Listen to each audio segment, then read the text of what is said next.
হাজারো ব্যথা বেদনার পরে ফিরে আসনি তুমি আপন ঘরে। দিনের আলো তুমি সরিয়ে দিতে চলে গেলে মদিনায় মক্কা ছেড়ে। হে রাসূল তোমাকে ভুলি আমি কেমন করে।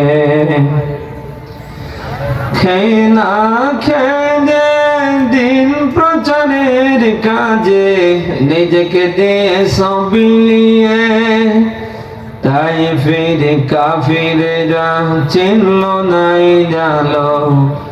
দুষ্ট ছেলেদের পিছু দিল লেলিয়ে, পাথরের আঘাতে ক্ষত বিক্ষত হতে সারা শরীর থেকে রক্ত ঝরে।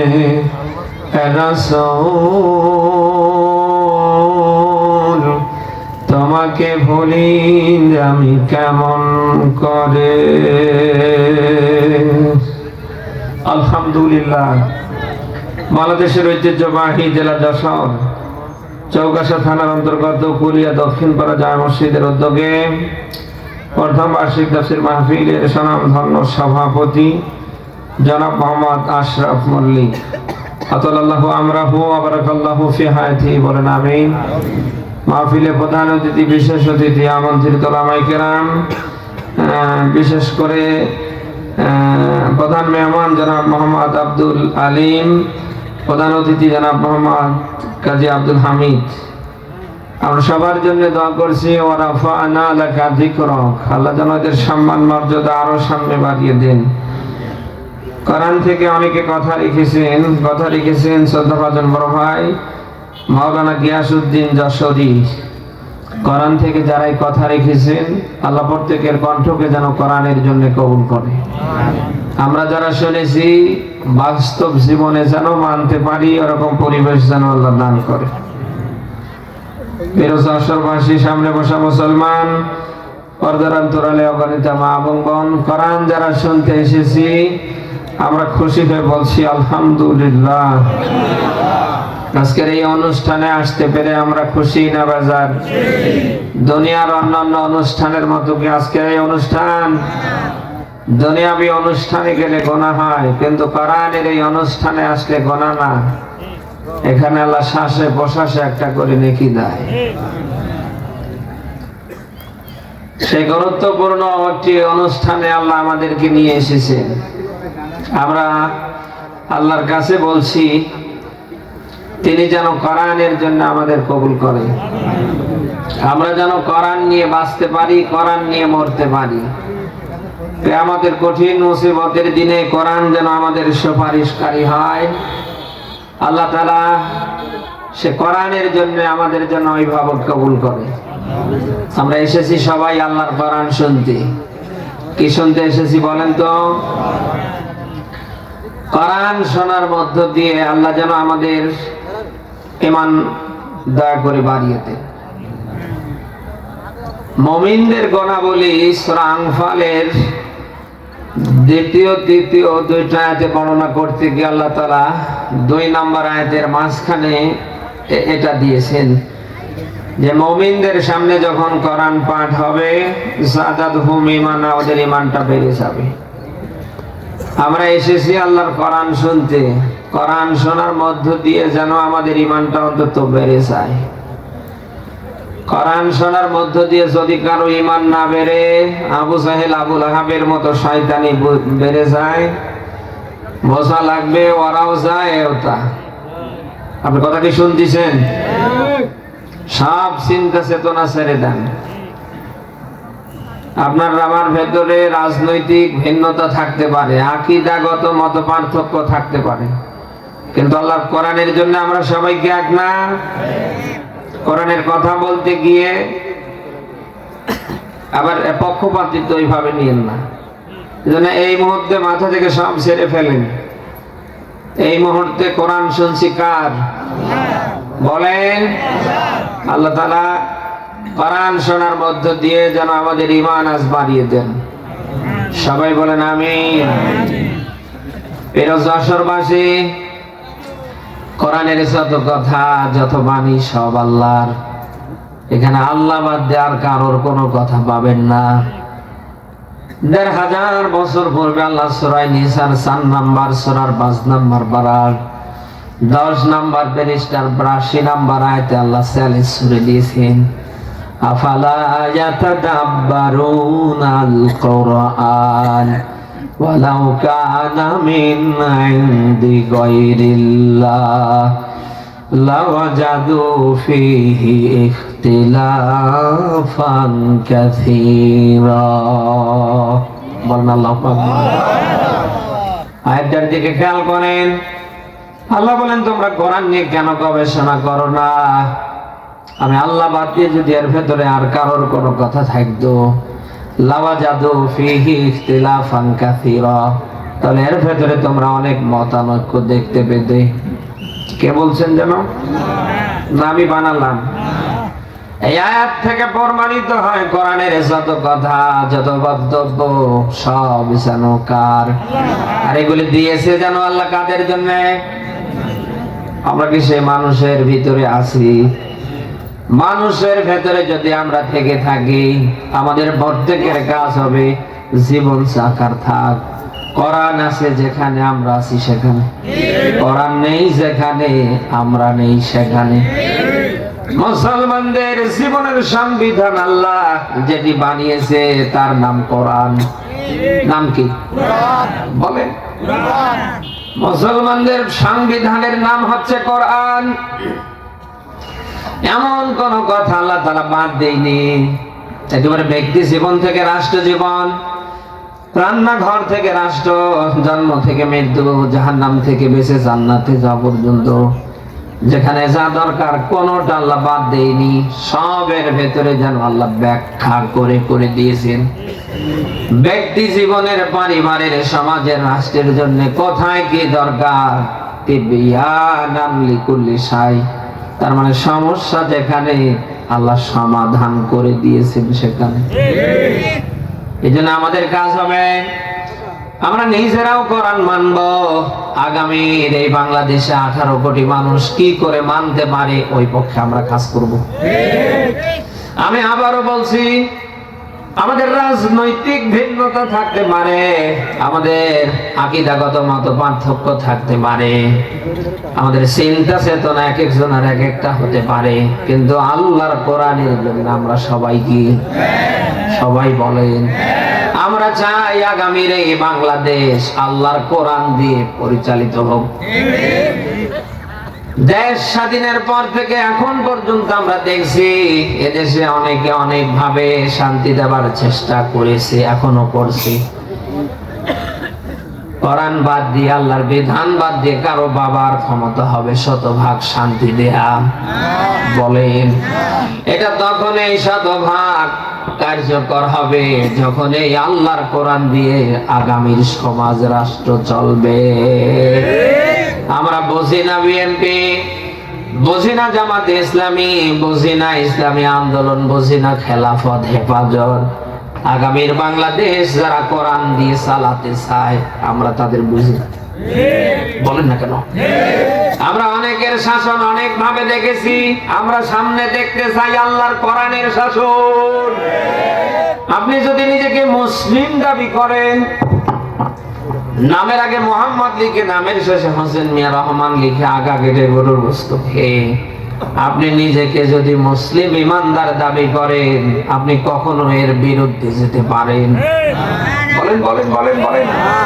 এর বিরুদ্ধে কথা থাকতে পারে সংখ্যালঘু দাবি করছে যারা, তাদের যারা হিন্দু, যারা বৌদ্ধ, যারা খ্রিস্টান, অন্যান্য বিধর্মী যারা, তাদের আপত্তি থাকতে পারে।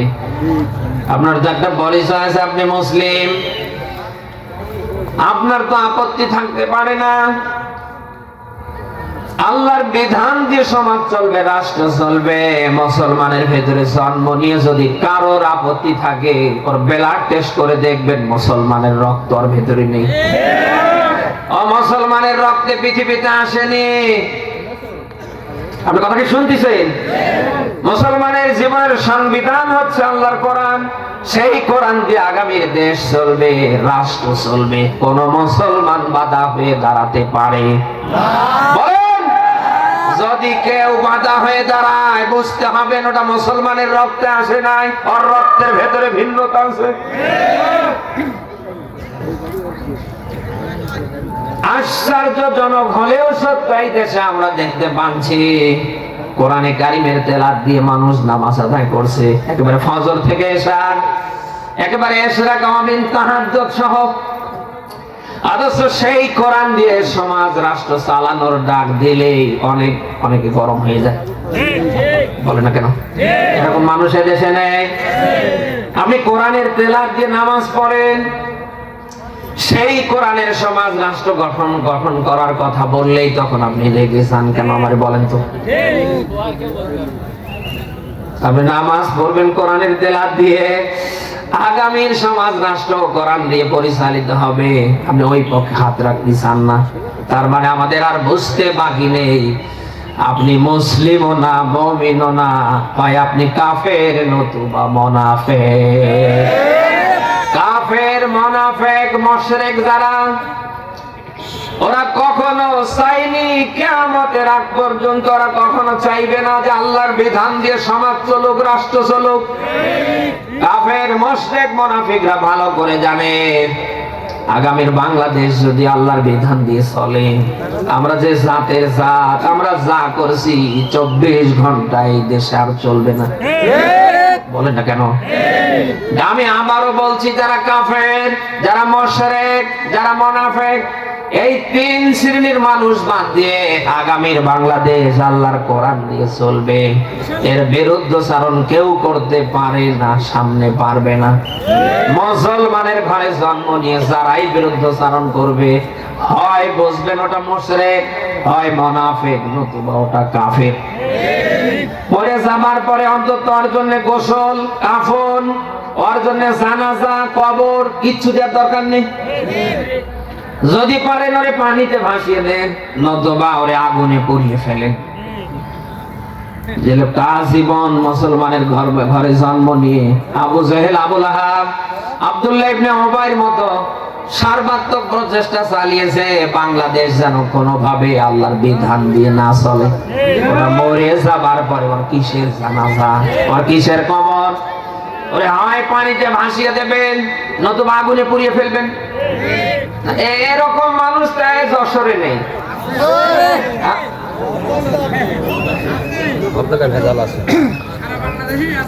2024 সালের 5ই আগস্ট থেকে আজ জানুয়ারির 6 তারিখ পর্যন্ত আমরা দেখতে পাচ্ছি এই বাংলাদেশে যারা কোরআন দিয়ে সমাজ রাষ্ট্র চালাতে চায়, আল্লাহর বিধান দিয়ে যারা এই দেশটা চালাতে চায়, আমরা অনেকেই দেখছি তাদেরকে অনেকে সহ্য করতে পারছে না।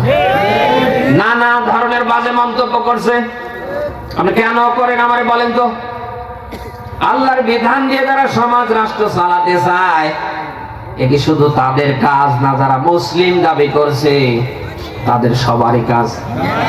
বলেন, আপনি কেন একটা গোষ্ঠীকে টার্গেট করে কটাক্ষ করছেন, বাজে মন্তব্য করছেন আমারে বলেন? আপনি যদি নিজেকে মুসলিম দাবি করেন, আপনার আমার সবার প্রত্যেকের কাজ হবে আগামীর বাংলাদেশ আল্লাহর কোরআন দিয়ে কি করে চলবে।